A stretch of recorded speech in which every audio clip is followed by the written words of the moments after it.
এই সরকার কোনো কারণে বাধাগ্রস্ত হলে দেশের অস্তিত্বে টান পড়বে। গণতন্ত্রের সপক্ষে কাজ করে অতীতের কিছুটা দুষ্কর্মের একটু সাপমোচন করেন, একটু নিজেকে সংশোধন করেন, না হলে পরে আগামী দিনে আপনি এবং আপনার দল যে পরিস্থিতির মুখোমুখি হবে সেটি খুব ভালো পরিস্থিতি এটি বলা যাবে না। বন্ধুরা, আমি বেশি বক্তৃতা করব না, শুধু এতটুকু কথা বলি যে আমরা যে কারণে লড়াই করেছি, এখানে অনেক নেতাকর্মী আছে, বিএনপি সহ, জনতার অধিকার পার্টি সহ সবাই কোনো না কোনোভাবে অতীতে আপনার নির্যাতিত হয়েছে। কেন হয়েছেন? গণতন্ত্রের সপক্ষে কথা বলা এবং কাজ করার জন্য। সেই সরকার এবং গণতন্ত্র আমরা পেয়েছি, সেই জন্য আমাদেরকে ঐক্যবদ্ধ থাকতে হবে।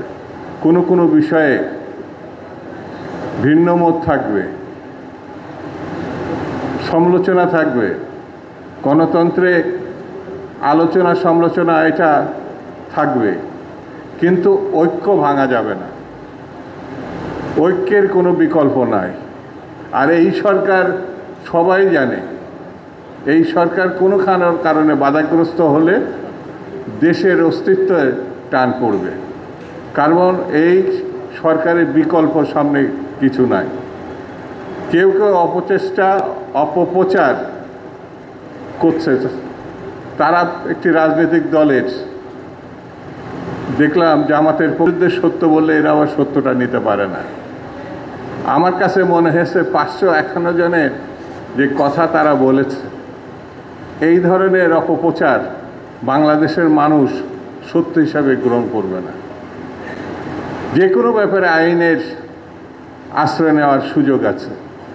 আইনের শাসন প্রতিষ্ঠাই হচ্ছে গণতন্ত্র। আইনের শাসনের প্রতিষ্ঠার জন্যই বিএনপি।